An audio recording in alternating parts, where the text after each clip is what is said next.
Surat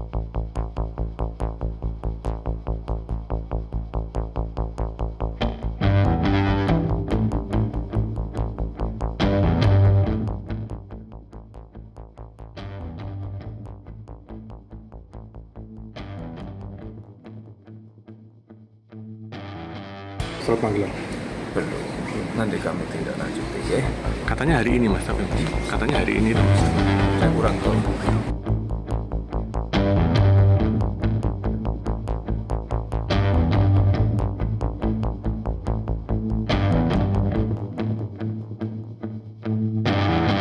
Gus Miftah tengah menghadiri sebuah acara di Madura, Jawa Timur. Video ini pun banyak menjadi perbincangan dan menyebut Gus Miftah melakukan money politics.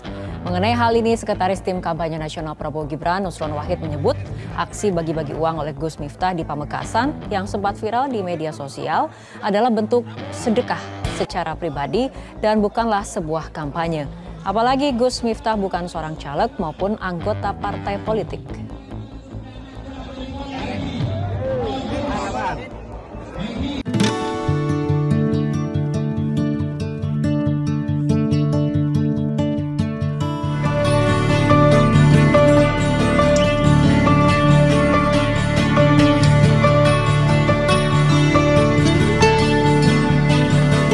Bismillahirrahmanirrahim. Assalamualaikum warahmatullahi wabarakatuh.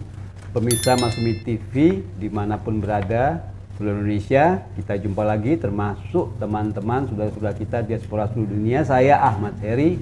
Kita akan bincang-bincang soal yang masih terus rame dibincangkan orang tentang money politik ya, dari pasangan calon tertentu yang memang sengaja ya membagi-bagi susu misalnya, kemudian membagi-bagi uang di salah satu pesantren dan sebagainya. Nah, untuk membahas ini di kanan saya ada Pak Ahmad Yani, Bapak Dr. Ahmad Yani SAMH, Ketua Umum Partai Masumi.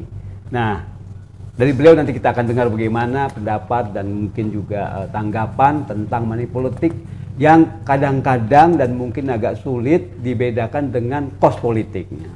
Yang ini jelas money politik, ada pasalnya gitu, tapi kadang-kadang membedakannya dengan kos politik itu agak susah. Gimana menurut Pak Ketum nih tentang kasus money politik baik Gibran maupun Gus Miftah ini yang jelas-jelas diungkap di berbagai media gitu?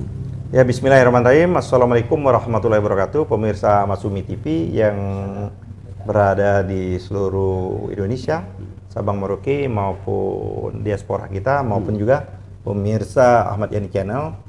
Saya kira gini Pak Heri, harus kita lihat rujukannya, ya kan?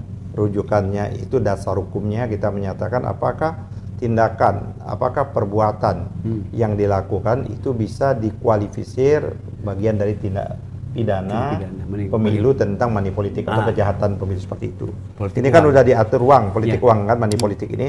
Ini kan sudah diatur jelas oleh Undang-Undang Nomor 7 tahun 2017 ya kan, tentang politik uang, diatur di pasal 523. Mari kita baca aja sama-sama.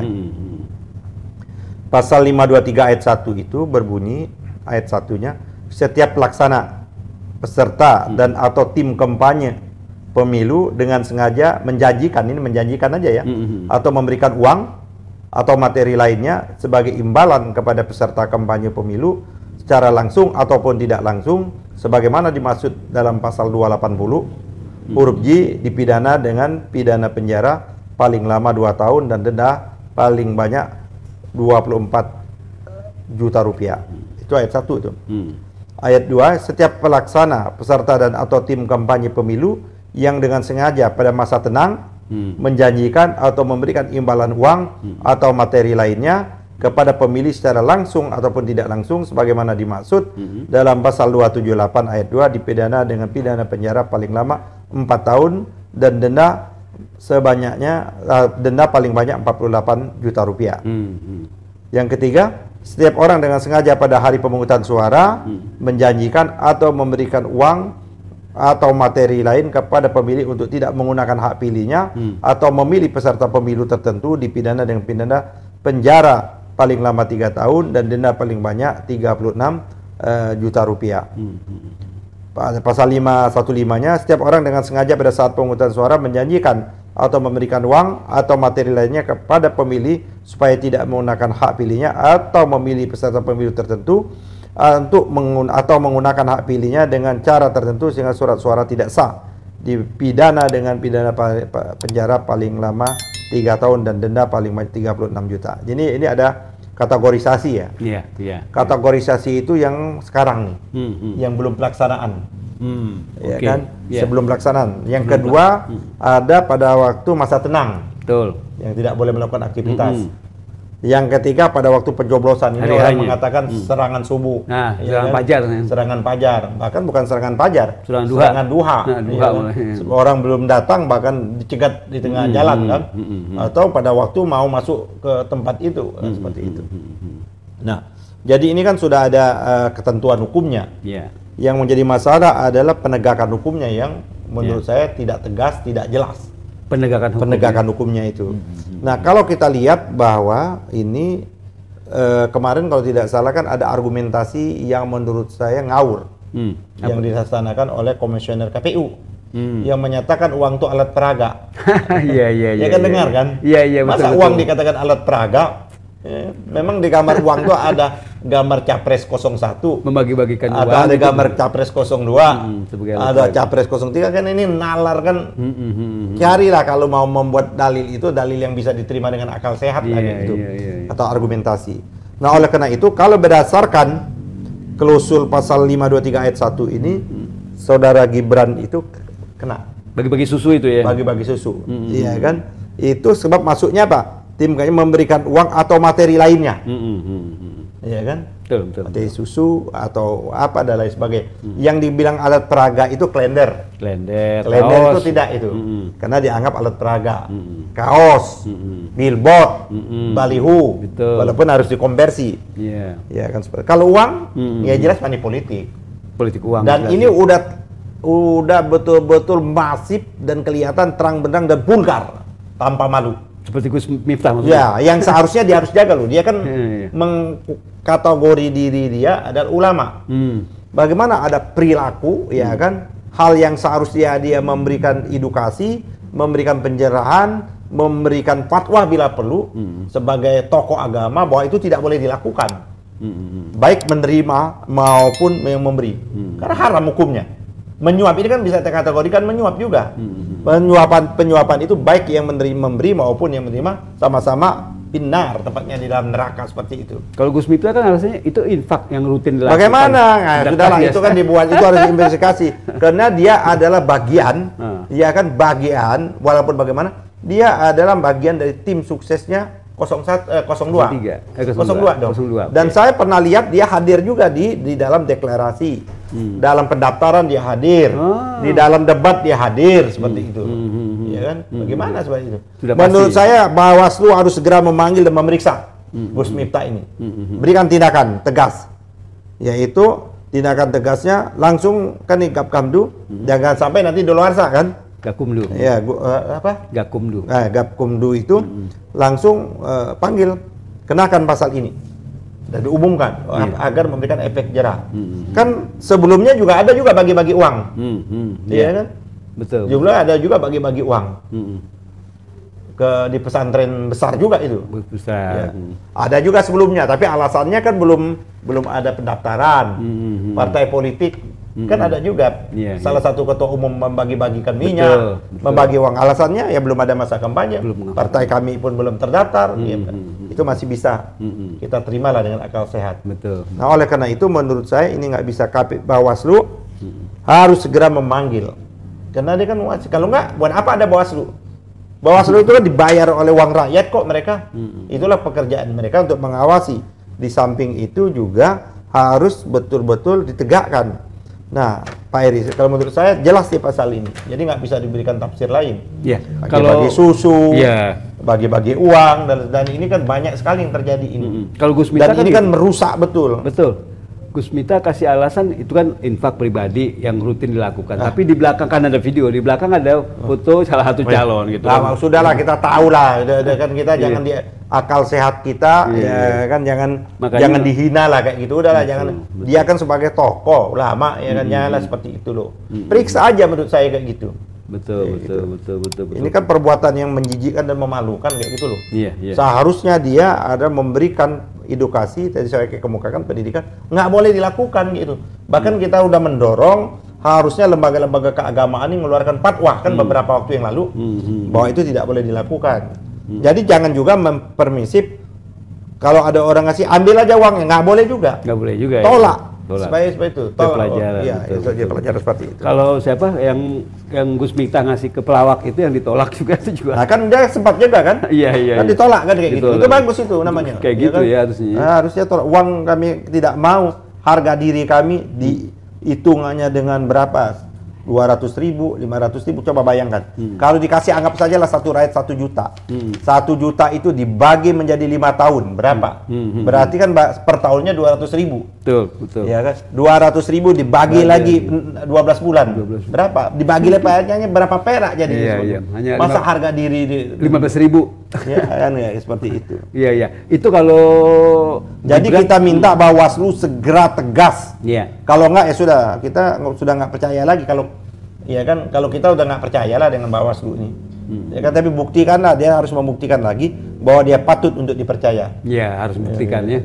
Kalau Gibran gimana? Kalau bagi susu ya sama, hari ini harusnya dipanggil. Menurut saya dia sebagai cawapres harus memberikan contoh teladan gitu loh.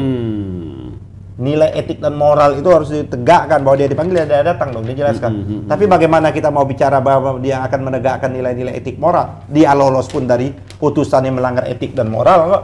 Iya. Jadi bagaimana kita harapkan seperti itu? Nggak mungkin diharapkan begitu ya, karena dari awalnya dari lahirnya salah. Iya, dia di lahirnya sudah ada masalah. Gitu loh.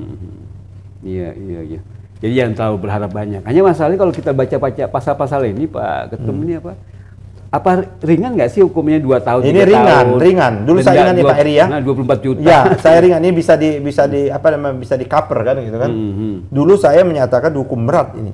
Karena ini kejahatan termasuk saya kategori extraordinary juga ini. Crime, iya. Iya kan, karena ini kejahatan terhadap konstitusi. Kan perintah pemilu itu kan perintah konstitusi. Iya. Kejahatan terhadap demokrasi, kejahatan terhadap pemilu, ya kan, semuanya ini lebih berat ini sebenarnya. Harusnya dihukumnya setinggi-tingginya. Dendanya setinggi-tingginya juga seperti itu. Supaya menjadi efek jerah seperti itu. Iya. Walaupun kita tahu bahwa yang namanya money politik uang ini udah berulat berakar di karena kita permisif. Itu aja masalah. Kita menerima gitu loh. Juga kenapa Pak Eri, yang harus kita pahami juga, pemilih kita ini kan hampir di atas 50%-nya itu tidak tamat SMP. Pendidikannya under ya? Iya, di bawah sekali kan. Bagaimana kita bicara sebenarnya mau bicara demokrasi itu kan miliknya kaum terdidik. Seperti itu. Nah, dari segi pendapatan kan orang bawah mayoritas itu. Iya. Iya kan? Mereka yang masih butuh dikasih BLT senang gitu kan, dan lain sebagainya. Nah, oleh karena itulah dulu pernah kita membuat undang-undang itu pejabat incumbent itu ini tapi malapetaka MK juga ini. Dia kalau dia mau running lagi yang kedua, maka dia harus mengundurkan diri 6 bulan sebelumnya. Supaya dia tidak bisa menggunakan seluruh kekuasaannya, potensi, infrastruktur yang ada pada dia untuk kampanye. Bagi-bagi uang, BLT dan sebagainya. Itu kita sudah atur sedemikian rupa. Bagus tuh kalau kayak gitu. Bagus banget, tapi dibatalkan oleh MK. Ya. Jadi MK ini kan banyak menjadi pusat malapetaka juga seperti itu loh. Banyak sekali dia tidak boleh. Terus kita juga pernah dulu yang namanya politik dinasti. Kita buat aturan jelas kalau di dalam pilkada kan kita maksud bahwa apabila dia menjabat maka satu tingkat ke atas, satu tingkat ke bawah, ke samping tuh nggak boleh. Nggak boleh. Ya kan? Betul. Dibatalkan juga oleh MK. Sama juga yang terakhir ini. Yang jelas bahwa bukan kewenangannya MK, dia mengambil alih dan membentuk norma itu. Iya, soal batasan usia itu. Batasan usia itu, gitu. Cuman ya kita, ya gimana? Menurut saya udah nggak percaya lagi sama Mahkamah Konstitusi. Saya berulang kali sudah saatnya Mahkamah Konstitusi itu dibubarkan atau dievaluasi total. Pada satu sisi dia bagaimana ini yang gugatan ini syarat umur ini diajukan oleh satu orang mahasiswa kok dari Sulu. Ya kan? Kedudukan kita bukan berarti kedudukan mahasiswa itu lebih tinggi derajatnya daripada anggota DPD yang menggugat presidential threshold. Lebih tinggi derajatnya daripada yang namanya mantan panglima. Lebih tinggi derajatnya daripada mantan menteri, Pak Bang Rizal Ramli, tokoh-tokoh, para aktivis, pensiunan, pegawai negeri dan macam-macam itu. Dibandingin ini kan tidak dibatalkan, yang seharusnya mereka batalkan. Kayak main-main ya MK jadi. Iya, menurut saya sudah mereka sudah lah apa namanya sudah nggak bisa lagi nih. Kesalahan kita juga nih, ya, membiarkan. Nah, apalagi sekarang ini MK ini adalah kunci terakhir dalam proses sengketa pemilu ini. Ya, bagaimana kita percaya kepada benteng terakhir ini, bahwa benteng terakhirnya ini sudah berlumuran dengan yang dianggap melanggar etik dan moral seperti itu loh. Bukan kita mengatakan putusannya Pak Jimli kan? Iya. Ya kalau misalnya kita lihat pemilu nanti ini nanti ada minggu tenang, ini masih kampanye, ada minggu tenang, ada pada hari H. Kalau kita kan sudah menyatakan bahwa kecurangan itu bukan akan terjadi, sudah terjadi, sedang terjadi dan akan terjadi. Kan kita ngalami. Bagaimana kalau mau lihat bagaimana dalam proses penetapan partai politik, ada partai politik yang seharusnya tidak lolos tapi diloloskan, ada yang seharusnya lolos tapi tidak diloloskan. Kalau udah rame itu semua aktivis, termasuk mantan KPU kawan-kawan kita yang gerakan mengawal pemilu bersih, Haidar Gumai, CS macam-macam kan, nggak ada diambil tindakan oleh DKPP. Seperti itu. Di KPP ada kasus lagi, ya kan? Ya. Kasus yang menggelegar, yang sempat terbuka, kasusnya ketua KPU. Iya. Nah, juga diberi. Ini sedang nunggu juga putusan di KPP-nya, nggak tahu apa putusannya terhadap. Ya mudah-mudahan di KPP-nya bekerja. Saya juga nggak yakin juga. Kena proses rekrutmennya juga bermasalah seperti itu. Ya. Betul. Jadi Pak Eri, menurut saya kita tinggal tunggu Bawaslu ini jangan sampai nanti hukum itu ditegakkan oleh rakyat dengan caranya. Itu yang kita takutkan, bahwa rakyat mempunyai jalan sendiri, pikiran sendiri, menegakkan aturan hukum yang mereka tidak percaya. Saya tadi malam itu nonton film tuh, bagus juga tuh Pak Eri. 13 bom di Jakarta. Ada film action Indonesia tuh. Bagus itu film itu. Bukan dokumenter, bukan. Bukan film itu, film betul. Itu film itu saya apresiasi lah, udah kayak film Hollywood loh. Ya. 13 bom. Tapi kenapa mereka sudah tidak percaya lagi, ini pelaku-pelakunya ini sudah tidak percaya lagi pada institusi formal, adalah industri bank dan keuangan. Maka mereka muncul, ada kripto dan macam-macam Bitcoin. Mereka masuk tapi dengan tuntutan itu mengebom ke kereta, ya kan, MRT ya, MRT, terus bandara Soekarno-Hatta dan sebagainya ya. Serius itu? Iya, itu di filmnya. Iya. Filmnya itu kenapa mereka sudah tidak percaya, mereka mengambil jalannya sendiri. Nah, kita takut rakyat mengambil jalannya sendiri seperti itu loh. Itu kenapa nggak dipiralkan itu filmnya? Film itu lagi, nanti kita dianggap agen film ya kan? Provokasi lagi, provokator. Agen film. Tapi ini pertanyaan terakhir sebelum kita tutup. Ada hal yang menarik soal money politik ini. Kalau dari segi antropologi, sosiologi atau gimana, kita kan permisif tadi yang kata Pak Ketum. Gimana nih menghilangkan sikap permisifnya ini? Iya, menurut saya satu, ya kan? Menurut saya tegakkan hukum sejelas-jelasnya. Tidak perlu bahwa namanya itu dibuktikan besar kecil. 10 rupiah atau 100 ribu lah sekarang, 50 ribu. 50 ribu saja sudah ada, maka 2 sanksi harus diskualifikasi. Diskualifikasi terhadap calonnya, ya kan, diskualifikasi. Terus yang kedua, hukum seberat-beratnya. Jadi ada hukuman double ya? Harus double. Nah, kalau itu terjadi atas partai politik, diskualifikasi partainya. Itu baru. Jelas itu. Diskualifikasi. Artinya orang takut dan akhirnya nggak permisif lagi gitu ya? Akhirnya nggak mau lagi dong. Nggak mau lagi gitu. Sama caleg juga seperti itu. Jadi akhirnya fair dong pertandingan itu. Itu kan dari sisi ininya lah ya. Tapi kalau dari sisi masyarakat bawah ini gimana? Ya kalau pesertanya udah nggak mau lagi. Oh iya yang ngasih duit nggak mau ya. Betul. Iya. Ketahuan dia diskualifikasi. Benar. Jadi kan mereka saling intip itu nanti. Caleg pun saling intip satu partai. Ini dia intip nih Pak Eri, pesaing saya kan. Ini memang betul pemilu yang sangat liberal di Indonesia ini. Satu partai kita. Saya intip aja Pak Eri. Saya tunggu waktunya Pak Eri bagi-bagi duit. Iya. Pak Eri bagi duit, saya lapor, diskualifikasi. Diskualifikasi. Dan bukan hanya Pak Eri diskualifikasi, semuanya bisa diskualifikasi. Gitu loh. Itu kalau antar caleg gitu ya. Nah, satu, ya. Kalau antar partai apalagi Apalagi diskualifikasi gitu loh. Diskualifikasi kalau calegnya didiskualifikasi. Dan bila perlu caleg di dapil itu dihanguskan semua. Bukan hanya itu. Jadi kan mereka saling jaga, lu jangan sampai lu main aku juga kena nih. Iya, kan diskualifikasi. Itu pernah saya usulkan pada waktu undang-undang. Itu bagus tuh kalau itu. Undang-undang pemilu. Bagus nih Yan, tapi ya sudahlah Yan, ini belum waktunya macam-macam lah. Saya waktu kan sempat jadi tim pansus undang-undang pemilu dan ini sempat itu. Saya usul yang gila-gila kayak gitu. Bagus. Diskualifikasi bilang. Nah, cuman ya karena anggota DPR-nya mau terpilih kembali, ya kan? Iya kan? Tidak mau turun, ya kan? Ya cukup turunnya. Buat apa mereka 5 tahun turun ke rakyat? Mendingan turun waktu-waktu tertentu gitu loh. Oke. Terima kasih Pak Ketua Umum Partai Masyumi. Jadi kita berharap sekali pencerahan. Ini banyak juga istilahnya pencerahan yang kita terima dari Pak Ketua Umum. Jadi ini ada pasalnya, udah ada jelas pasalnya. Walaupun pasalnya masih seperti ini, walaupun kita harus rubah nanti. Tapi dengan pasal ini udah cukup saya bilang. Harusnya gitu. Harusnya udah cukup. Udah ada keberanian. Kan malu dong kalau tokoh agama, dia dihukum gara-gara kasih money politik. Itu udah rusak itu. Serusak-rusaknya 7 keturunan itu. Iya. Tokoh agama soalnya. Iya. Tokoh agama termasuk ininya juga kandidatnya kan. Ya, wapres, cawapresnya. Ya, terima kasih nih pemirsa, kita akhiri bincang-bincang yang bermanfaat ini, banyak sekali wawasan pengetahuan yang kita terima dari pakar hukum tata negara, kebetulan Ketua Umum Partai Masyumi Bapak Dr. Ahmad Yani SHMH.